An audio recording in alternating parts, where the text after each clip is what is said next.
Hello and welcome to HT's weekly talk show, The Interview, and our special segment, Life and Times with HT.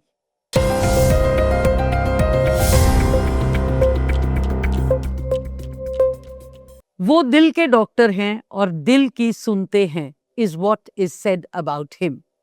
He took up cardiac surgery because he found neurosurgery morbid. His Hindi teacher broke his left hand and forced him to use the right. He landed in Delhi as a refugee and says, at heart, I still remain one. We are talking about Dr. Naresh Trehan, a well-known name and one that needs no introduction. The doctor who to many is God. It has been a long journey with its twists and turns, with life being both fair and unfair. Today, we take stock of the years gone by and life as it has unfolded for Dr. Naresh Trehan. He is our guest in this edition of The Interview in our special segment, Life and Times with HT.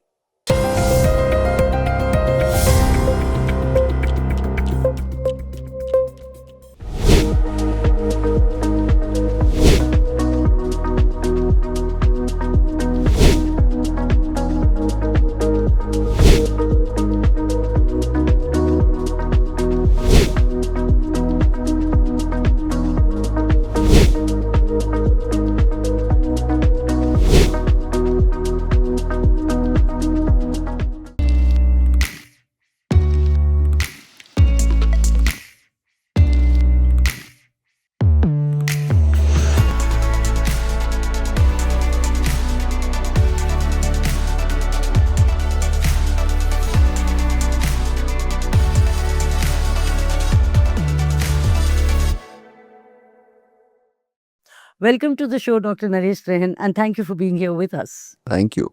Thank you, Kumkum. Let me begin with taking you through your formative years. Both your parents were doctors, but you loved plays and wanted to be a pilot instead. Well, I think all children growing up have some fantasies. This was one of mine. So it started with a taxi driver to a lift operator to a pilot. All these things, of course, go through your mind. You wanted to be a taxi driver? No, to start with, when I was very little, I think that's where the first fascination was, with a taxi driver. Then, of course, you got into a lift and you saw it's fascinating. It's a lift operator. I got very heavily into aero modeling. And that was for many, many years, I wanted to be a pilot. In those days, you didn't have ready-made kits for making planes. So aero models came as blocks of balsa wood. So we had to actually craft it with our hands and then fit the engines and then fly them around. So it was a fun hobby also, but also I became more and more involved with aviation. So the whole idea was maybe I'll become a pilot one day. There were two things. One, that my parents, because we got displaced from Pakistan, overnight they were thrown out and I'm going to come to that. Yeah. The other factor which was that my parents both, because they were kind of feeling bad about not spending enough time with the family, always says, you shouldn't become a doctor. In those days, the more they said, don't do something, you wanted to do it. And here I am. So the rest is history. Yeah. Well, we went on through all the conniptions, but the significant part was that I was going for the NDA exam and my grandfather broke down and they brought me back from the train station. So that was the end of my pilot dream. It was also two cultures coming together. Father Punjabi, mother Sindhi.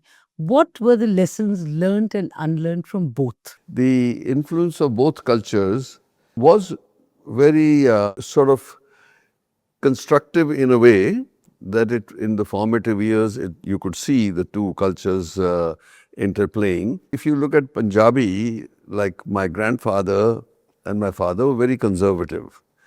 Also, the fact that they went through this whole shock of being thrown out in the middle of their life, because they were supposedly very successful in Lailpur, and then they're penniless on the street. So they kind of became determined to actually re-establish themselves. And my mother, who was from a Sindhi, she's Sindhi, they were a lot more free in their thinking. They were very liberal in their thinking. So it was a good combination. I think it was a positive, no question. What were the negatives? The negatives was that the conservatism and liberalism clashing sometimes. They met in Vienna because they both got educated, and after their medical school they went to Vienna for post-graduation. That's where they met. And in those days it was an anathema for sort of community marriage. So he used to tell us the story how he wooed my mother. She was the daughter of police. He was the police chief in Karachi or something. And they had some huge dogs. He used to buy meat, throw it to the dogs to get to her. So all these things which were quite liberating from our point of view. So, the love story kind of carried through from your father to you, because you also fell in love with Madhu, love at first sight, and that grace silk salwar kurta when you saw her the first time and told your friend, just ensure that she does not dance with anyone else. That's true. We were and I was on the phone, and I saw her walking in. And sometimes something stuns you. She did. And I just said to my friend, I actually asked her for a dance, and then I knew that everybody else was vying for her also. So I told my friend, I said, you please keep her occupied, I'll just come back. So by the time I came back, my friend was chatting her up and all that. So I said, you now step aside, please. And so that since then, it just one thing led to the other. And we were for 1 year in Delhi University together. And then I went on to Lucknow. So then there was a long distance affair. And then we decided to get married before I went to the US. Yeah. Tell me about love at first sight. And tell me about the cotton silk kurta. It happens. And you see somebody and you just get stunned. And that's what happened to me. And then I pursued her. So it became like a heartbeat.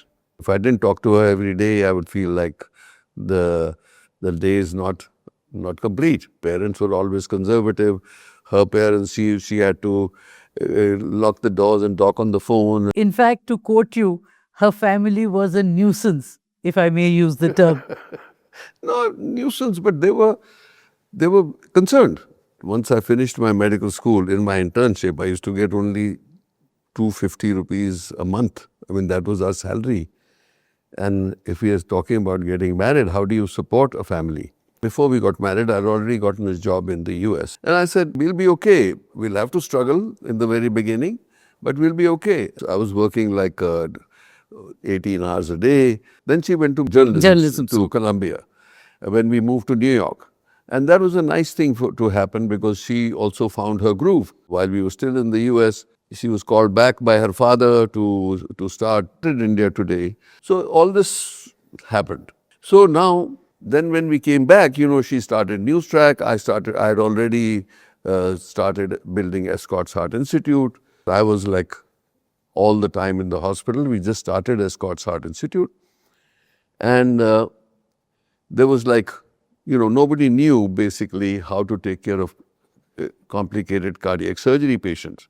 So I used to operate, then sleep next to the patient because while we were training the nurses, and then over a period of time, everybody got trained and then things got much better. In fact, if I put it to you, one of the US channels came, they were actually tracking expats who went back home, how they were doing. Then she said, if we double what you were making then, would you come back to the US?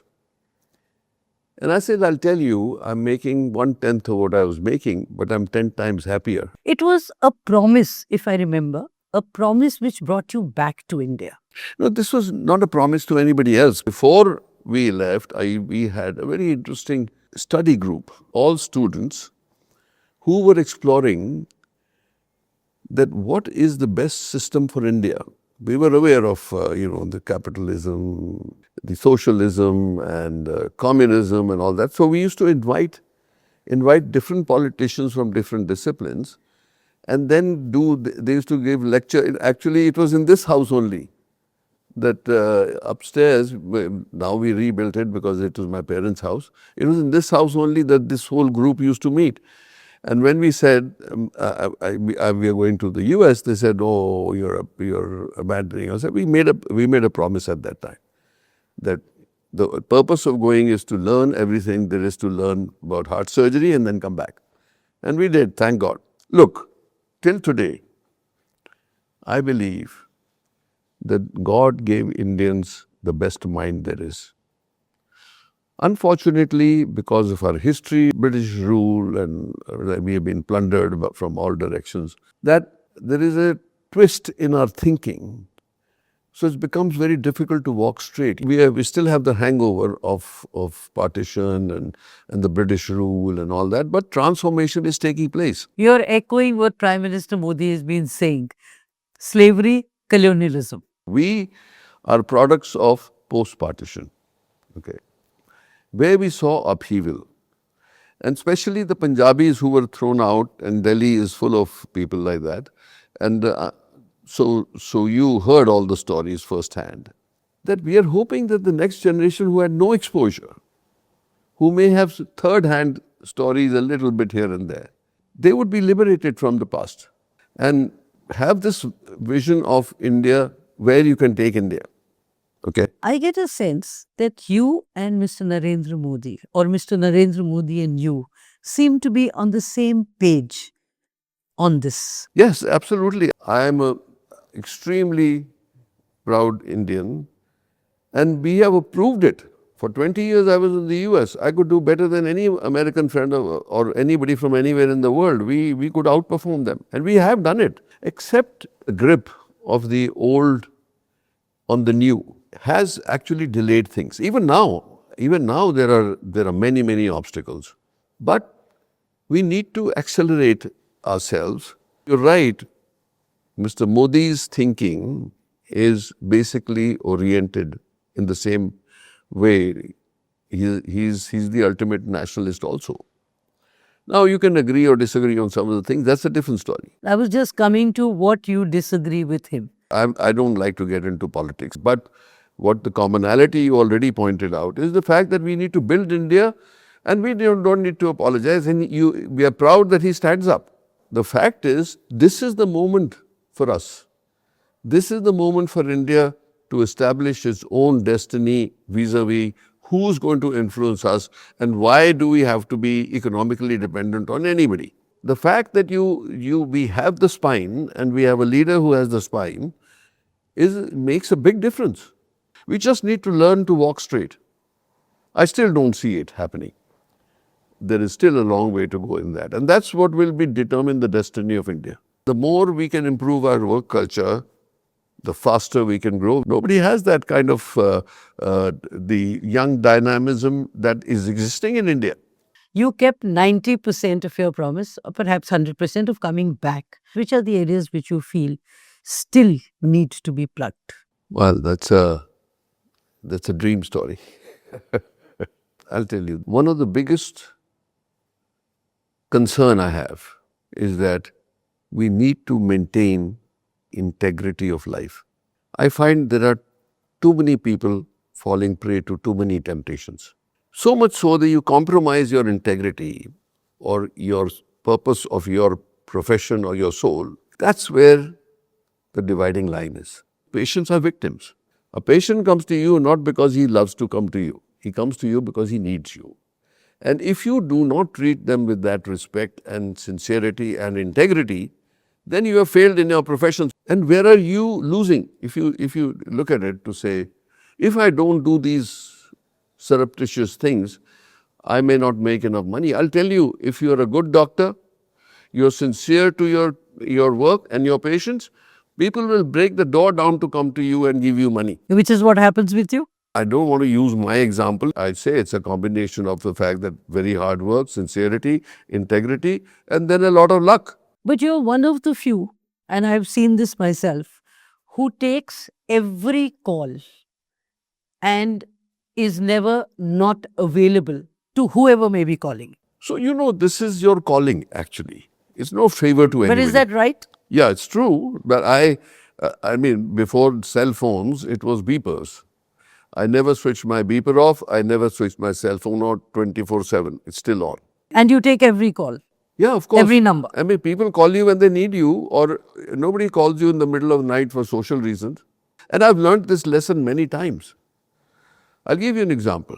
As I told you, I used to almost live in the hospital, and the kids were growing up. I came home on a Sunday, and I said to them, let's go swimming. We're getting into the car, and Madhu comes running out and says, there's a lady on the phone who's crying like she wants to talk to you.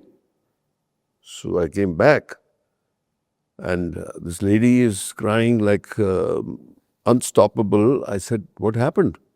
She says, my husband your doctor's telling me, went to the hospital, and he still had a thready pulse. I mean, because his blood pressure was down and everything. So I asked for an intra-aortic balloon, which is a device to try to support the heart. And I threaded it in, and he started recovering. He woke up. Then I operated on him the next day, and he went home 9 days later. So if I had said, I'm sorry, I can't come. Or not take the phone, it was a life gone. Yeah. So these are reminders which have happened so many times in my life that if you didn't take that call, on the other end, there would be a life lost. So I think if you're in the profession, then you owe it to yourself, to the profession, and to the community. Either don't become a doctor.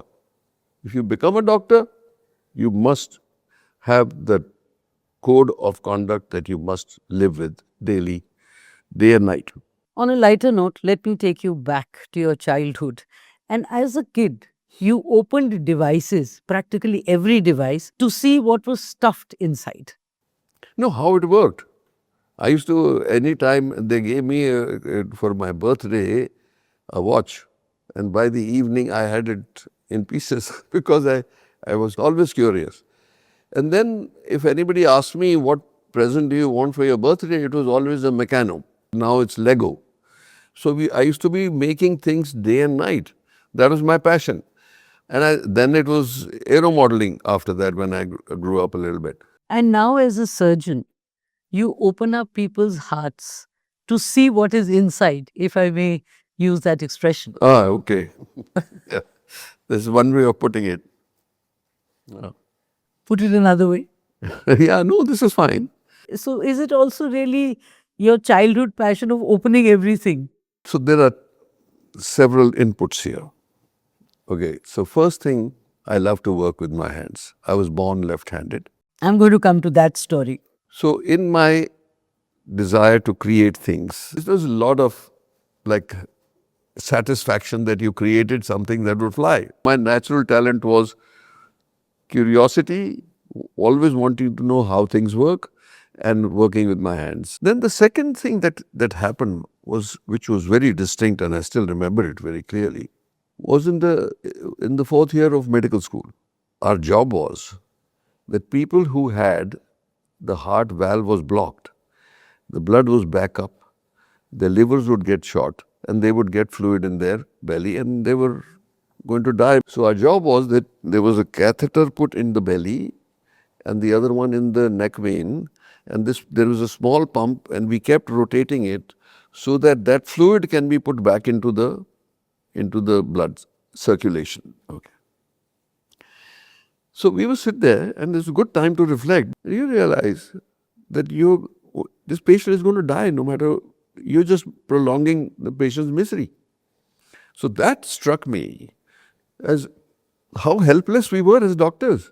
So I started doing some research in journals and stuff like that, and that's when the whole thing came to mind that heart surgery for this particular disease had just started in the US.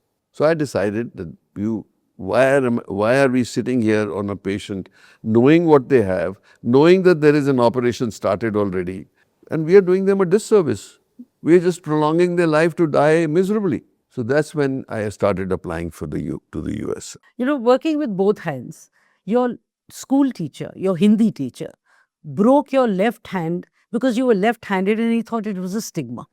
And then you learned to work with both hands, and that's why you're a doctor with speed, as they say. And your patient on the table takes much less time to be under anesthesia. Just explain both these things to me. So he used to, in those days, it was considered a curse to be left-handed. I was born left-handed.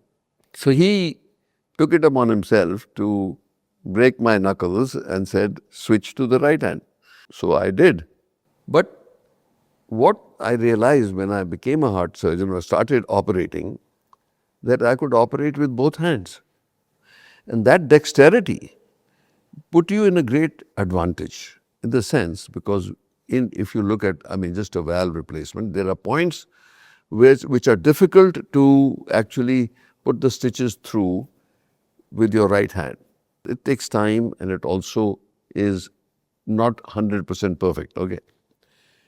Well, if you can just switch hands and put the stitches because it's natural. Anything hidden for the right hand is accessible to the left hand. So that's when it helps to put it more accurately.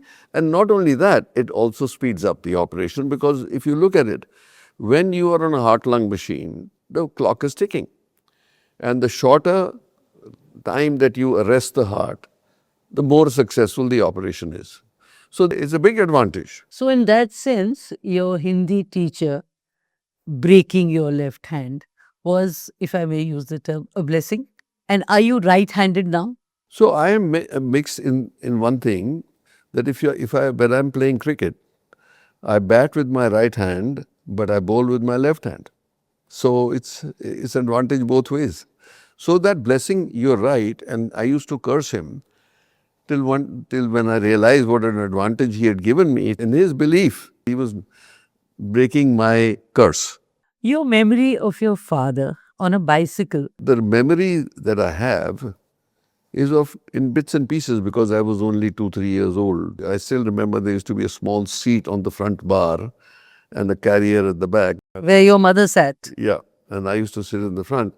And why I remember this so distinctly is because my foot got caught in the wheel and I still remember how much pain and it was. So that was an early memory of what my father went through. He was bicycling, carting us around.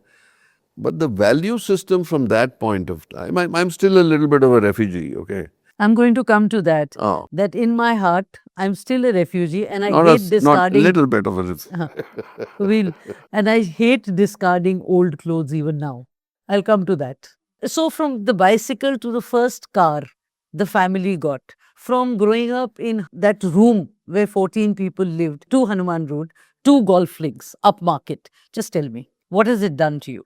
Okay, so basically what happened was that the first place that we lived was in Connaught Place, opposite Plaza Cinema, where there were 3 rooms which were allotted as compensation for property lost in Pakistan, right?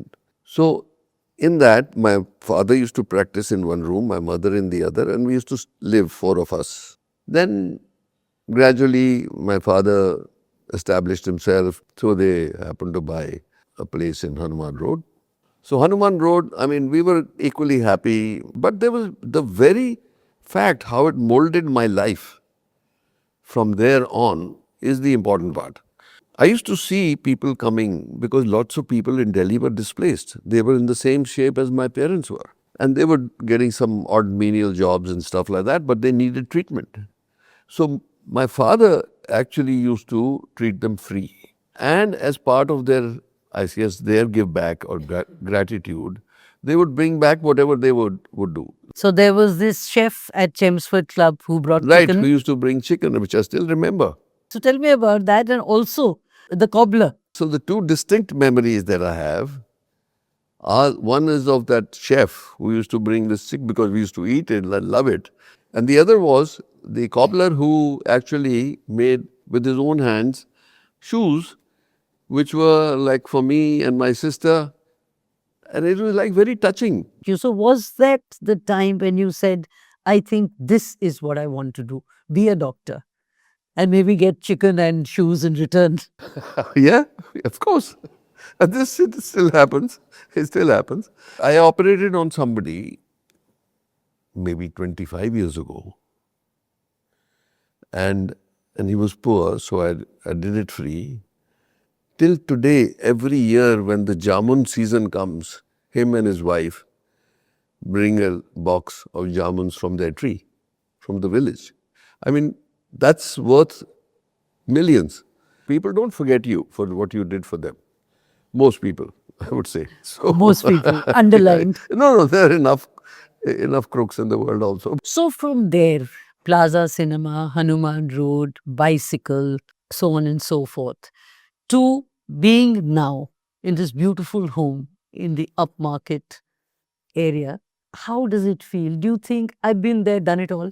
We enjoy this house. This is a labor of love. To tell you the truth, I still consider it a blessing.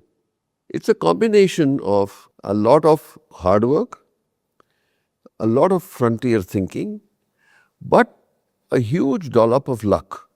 Because I'm sure there are much brighter people who are in a different situation.